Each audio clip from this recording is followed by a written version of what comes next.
मित्रमैत्रिणींनो, मी आता संगीता देवकर माझ्या या यूट्यूब चॅनलमध्ये तुम्हा सर्वांचं खूप खूप स्वागत आहे.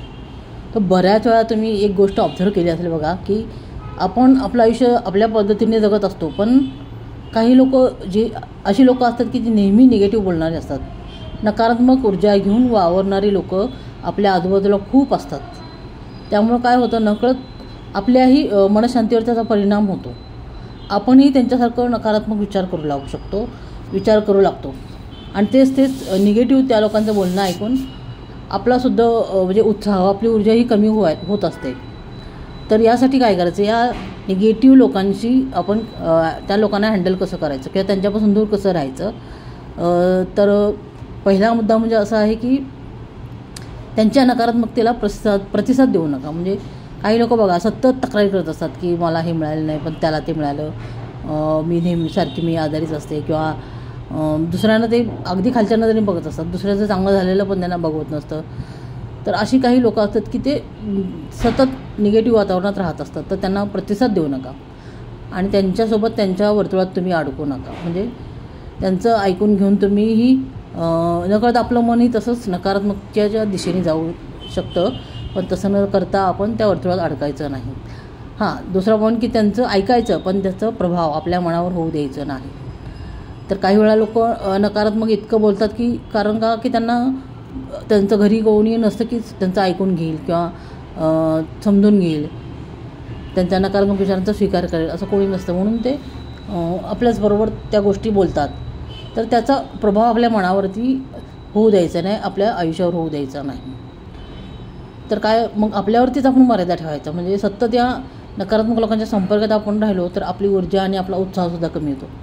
त्यामुळं शक्य असेल तेवढं अशा लोकांपासून दूर राहा, कारण त्यांचं तेच निगेटिव्ह विचार ऐकून आपलं मनसुद्धा तसंच होत असतं. आपल्यालासुद्धा मग उगाचच निराश वाटू लागतं, उदास वाटू लागतं. तर अशा आजूबाजूला असणाऱ्या निगेटिव्ह लोकांचा संपर्क जास्तीत जास्त टाळा, कारण आयुष्य हे चांगलं जगायचं असतं, प्रत्येक क्षणाचा चांगला उपभोग घ्यायचा असतो. आपल्याला आपल्या आवडीनिवडी, आपली कला ह्याच्यामध्ये आपण गुंतून राहायचं असतं. तरच या निगेटिव्हिटीपासून आपण दूर राहू शकतो आणि अशा लोकांपासून शक्यतो दूर राहा. त्याऐवजी काय तर सकारात्मक लोकांच्या संगतीत राहा. ज्या लोकांकडून तुम्हाला प्रेरणा मिळते अशा लोकांशी तुम्ही मैत्री करा. म्हणजेच आपोआपच त्या नकारात्मकतेचा प्रभाव आपल्यावरती कमी व्हायला लागतो. जर तुमच्याशी सतत कोणी नकारात्मक बोलत असेल तर बोलताना त्याचा संवाद वेगळ्या दिशेने वळवा. म्हणजेच तुम्ही विषय बदला. मग काय करा तर त्यांच्या आवडीच्या एखाद्या आनंदाच्या गोष्टीवर किंवा त्यांच्या आवडीच्या एखाद्या कलेबद्दल, त्यांच्या छंदाबद्दल तुम्ही बोला, त्या गोष्टीवर तुम्ही चर्चा करा. आणि अजून म्हणजे की स्वतःला मानसिकदृष्ट्या मजबूत करा. आजचं जीवन हे खूप दगदगीचं आहे, तणावाचं आहे. तर प्रत्येकालाच कधी ना कधी खूप निराश आणि उदास वाटू लागतं. तर त्यावेळेस स्वतःला पण इतकं मानसिकदृष्ट्या मजबूत बनायचं की कोणीही कितीही निगेटिव्ह बोललं किंवा तुमच्याबद्दल नकारात्मक विचार केला, तुम्हाला काही चुकीचं समजलं तरीसुद्धा आपण आपलं मनशांती ढळू द्यायची नाही, इतकं मनाला स्ट्रॉंग बनवायचं. मग त्यासाठी काय तर आपल्या आवडीच्या छंदात आपण रमायचं. ध्यान आहे, व्यायाम, योगा, चांगली पुस्तकं आणि सकारात्मक विचारसरणी याचा अवलंब करायचा. जितकं जास्त तुम्ही तुमच्या छंदामध्ये रमाल, तुमच्या कलेमध्ये रमाल तेवढंच तुमच्या जेवढी नकारात्मकता आहे ती तुमच्याकडे फिरकणार सुद्धा नाही. तर ही जी अशी आजूबाजूला नकारात्मक लोक असतात तर त्यांच्याकडून काही शिकण्यासारखंच आहे की बाबा एक वेळ अशी येते की बाबा नको, हे ऐकायला नको, ह्यांचं हे किती निगेटिव्ह बोलतो किंवा ही किती निगेटिव्ह विचार करते. त्यामुळं आपल्यालाच ते त्रासदायक वाटू लागतं. त्यामुळे ही शिकण्यासारखी गोष्ट आहे की माणसाने नेहमी सकारात्मक विचार करायला हवा. नकारात्मकतेला आपल्या मनावरती आणि आपल्या जीवनावरती हावी होऊ द्यायचं नाही. मग अशा लोकांचं वागणं बघून असं वाटतं की चुका करू नये आपण आयुष्यात कधी, हे पण त्यांच्याकडून बघून शिकता येतं. त्यामुळे एका दृष्टीने एक सकारात्मक धडा आपल्यासाठी तो ठरू शकतो. सर्वात म्हणजे परिस्थिती कशीही असू दे, कोणत्याही परिस्थितीत स्वतःच्या मनशांतीवर परिणाम होऊ द्यायचा नाही. तुमच्या सकारात्मक दृष्टिकोनामुळे तुम्ही नकारात्मक लोकांवरही चांगला प्रभाव टाळू शकता.